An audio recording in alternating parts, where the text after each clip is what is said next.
What's happening, guys? Welcome back to today's episode. And before we play today's video, I do want to apologize in advance for the very end of this video. Our camera skills were not at our best. We're on the clock for about 18 hours plus, and everybody was so tired trying to videotape and finish the project. So I hope you can understand that.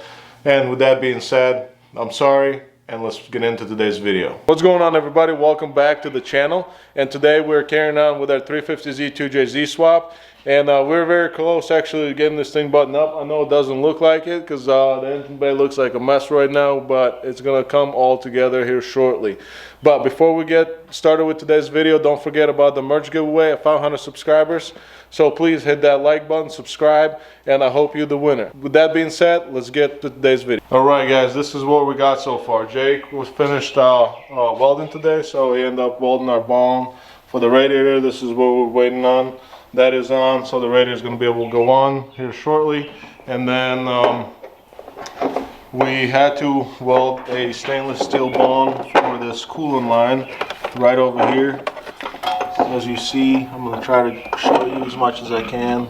Right over here, there's a -8 line that runs all the way around right now, and it connects into our T. It's coming out of the firewall, and then it's going right back to the engine block right over here.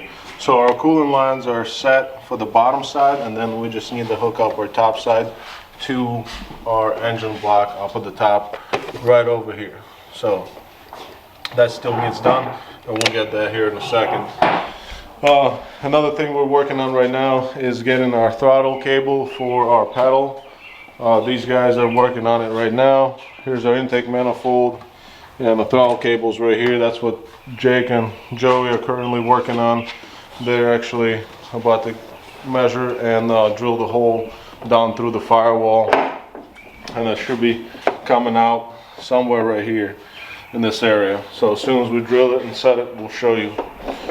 We did get our multi-layer gaskets in that I was telling you last time that we weren't going to use that generic one. So this was a multi-layer OEM Toyota gasket that you guys would want to use, and it's a lot better than the one I was showing you in the previous video. So our exhaust manifold is going to go on with a turbo and a downpipe for good now.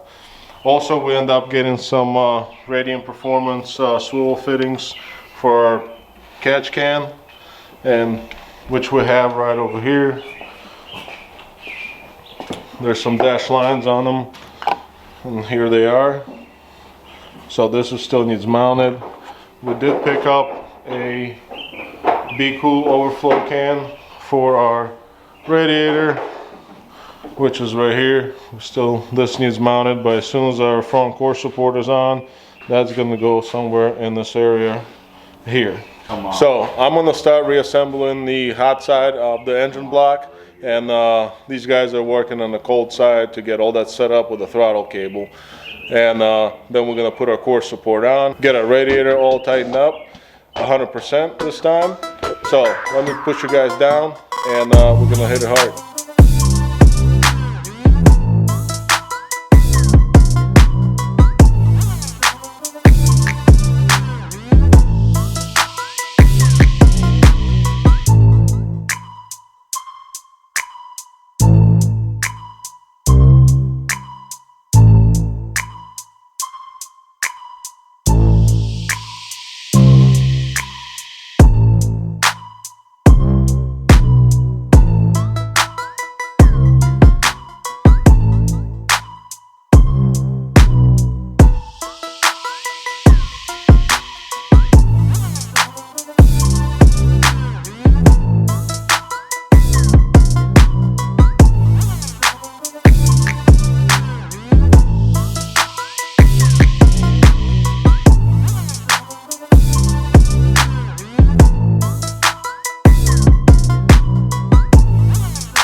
get it done. It's getting picked up this morning, and we're gonna go over everything that we did, and we're gonna show you how it all turned out. So come check it out. I know it's been a lot. We played time lapse, but we finally got this thing together, and it was a lot of work and a lot of time that we put in the past couple of days to get it all finished up. And we'll start from the front. Start from the easiest thing. The overflow can actually went up on this side of the car. It's all mounted and plumbed down to our radiator cap, and the hose is all tucked away. As you see, trying to come up with a nice clean look.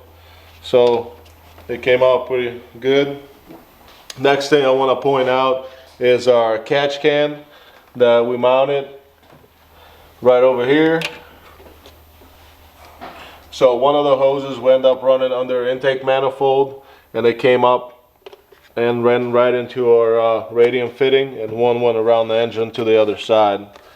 And didn't look too bad. A couple of delt clamps along the way to get everything tightened up and so nothing moves around. I know somebody was asking about the fuel lines. We end up actually running the fuel lines in the OEM location. So as you guys know, if you have a 350Z, there's two fuel lines. There's two brake lines that run on this side of the car and the right side of the car. And there's actually spots where you can run and plumb your dash 6. That's what we did in the dash 8 PTFE lines. So we'll have that car up in the air, and I'll show you in a minute what it looks like. But it went in an OEM spot, and we brought it back around right over here. You can kind of see it. It comes out of one drain holes, pops back up, and it goes along the side of the inner firewall. And this is where our sensor sits for the flex fuel. It's going to be right over here because we didn't want to have it in the engine bay. Just trying to clean it up as much as possible.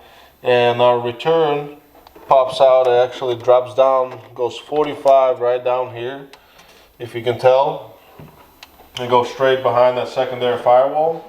And our fuel pressure line comes down by the intake manifold. So we drilled a hole and put a grommet down there and tucked it away and secured it under the intake manifold, and it comes up to the front of the fuel rail, and this is 120 degree, so it goes right into it. So I was trying to keep it as clean as possible, and I think we achieved that look, and it looks nice and good. Another thing that we had to do is for this turbo, since it's such a large size turbo, we had a problem with our brake line. If you know, there's a brake line that comes right out of this strut tower, and it was just too close to our exhaust housing. So we ended up moving the line, and we brought it back up here, and it's still the OEM line, and just using a union with a splice in the middle. So once we remove the wheel, I'll show you what it looks like on the inside. Thanks for coming back and checking out the videos. I'm gonna run over a couple of things I was working on last time. I was working on the bungs for the radiator. Actually had this dash 16 bung on the water housing welded up, and I had to actually modify it because if you guys remember or have seen Alex's car, he has the same setup, but his is a much shorter hose. So when it comes to remove this, it's kind of a pain.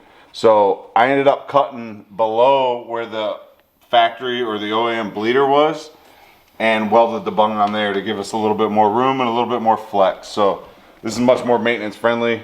If you got to bleed air out of the system, obviously radiator cap, you can burp it.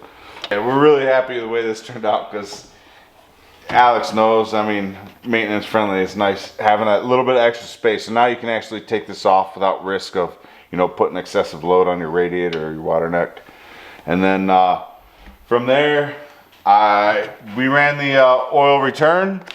We actually got one of those stainless steel flexible drains, and it was kind of a pain. It's pretty thin wall stuff because it's flexible. So what we ended up doing, because we didn't just want to run PTFE line that's way too close to this the turbo manifold. So we ended up running it down, welding a -10 stainless bung on the bottom of this, and then for the last maybe 5 inches of it, we went to the AN lines down there. So it gives you a little bit of flexibility, gets it away from the heat. So that's a big deal. You don't want the PTFE lines running up that close, because you'll definitely have a problem with it roasting. So that turned out pretty good. No worry of heat. You don't even need to heat wrap that really. I mean, you could keep the oil temp down a little bit, but we think it's going to be all right. Over here on the other side, customer did not have a aftermarket, like a flexible stainless dipstick, so we want to be able to return the car to him with the ability to check his oil. So we just cut the bracket off of the factory dipstick, moved it up, and picked up this bolt location right here. We had to bend the tube itself just a little bit for some clearance around the oil filter, but that was no big deal. Just kept the amps down low, just a little tack on there, painted it up, so turned out pretty good. For the throttle cable, it's pretty straightforward. It's not drive-by wire like Alex's. This guy decided he wanted to run with the drive-by cable, specifically because of the throttle body he had. So we just ran it, tucked it up here underneath the fuel rail, had to pass through both the secondary firewall and then the primary firewall. And it has a modified brake pedal in there. We wanted to get it so it's a nice straight shot. We didn't want a lot of kinks and excessive turns or bends in the throttle cable, just to keep it a nice straight pull on the throttle. So that turned out pretty good. We had to modify the gas pedal a little bit on the actual arm. We just kind of bent it over a little bit, heated it up, bent it over, painted it up. So the goal was just to keep everything in line. You don't want a hard angle on your throttle cable. It'll cause excessive wear, friction, noise. So that turned out pretty good. So over here, we're running out of space, trying to locate these, the catch can and the overflow tank. So if you guys ever run into this, you want to mount something, we wanted to utilize the factory brackets that were already welded onto this catch can. So we just use an aluminum tube, just cut it as like a standoff, so you can run a longer bolt.